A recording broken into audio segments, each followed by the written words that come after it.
এটার জন্য 1 নম্বর দায় হয়েছে আমার শ্বশুর শাশুড়ি আর এই আমার সমধি।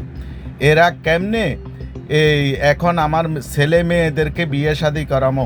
লক্ষ্মীপুরের রায়পুরে স্বামীকে প্রবাসে রেখে পরকীয়া প্রেমিককে বিয়ে করার অভিযোগ উঠেছে এক নারীর বিরুদ্ধে।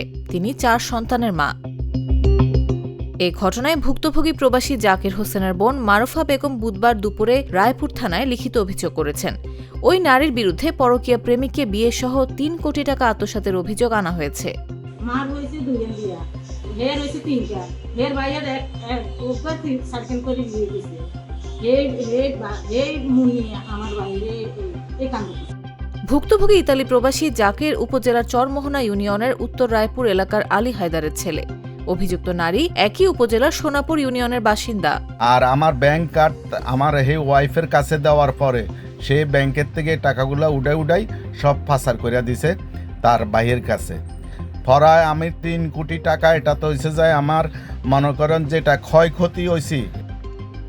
প্রবাসীর অভিযোগ ও থানা পুলিশ সূত্রে জানা গেছে, প্রায় 22 বছর আগে পারিবারিকভাবে ওই নারীর সঙ্গে জাকিরের বিয়ে হয়। তাদের 4 ছেলেমেয়ে রয়েছে। 2009 সালে স্ত্রীকে ইতালি নিয়ে যান জাকির। সেখানে ওই নারী মোবাইল ফোনে বাংলাদেশি একাধিক যুবকের সঙ্গে পরকীয়ায় জড়িয়ে পড়েন। এ নিয়ে দাম্পত্য কলহ সৃষ্টি হয়। প্রায় 2 মাস আগে বাবার অসুস্থতার কারণ দেখিয়ে দেশে চলে আসেন। সঙ্গে তার 2 সন্তানকেও নিয়ে আসেন। দেশে আসার পর থেকে জাকিরের সঙ্গে যোগাযোগ বন্ধ করে দেন ওই নারী। স্বামীকে প্রবাসে রেখে অভিযুক্ত নারী রায়পুরের বাহানি ইউনিয়নের পূর্ব কাঞ্চনপুর এলাকার বাসিন্দা সৌরভ হোসেন চুট্টুকে বিয়ে করেন বলে জানা গেছে।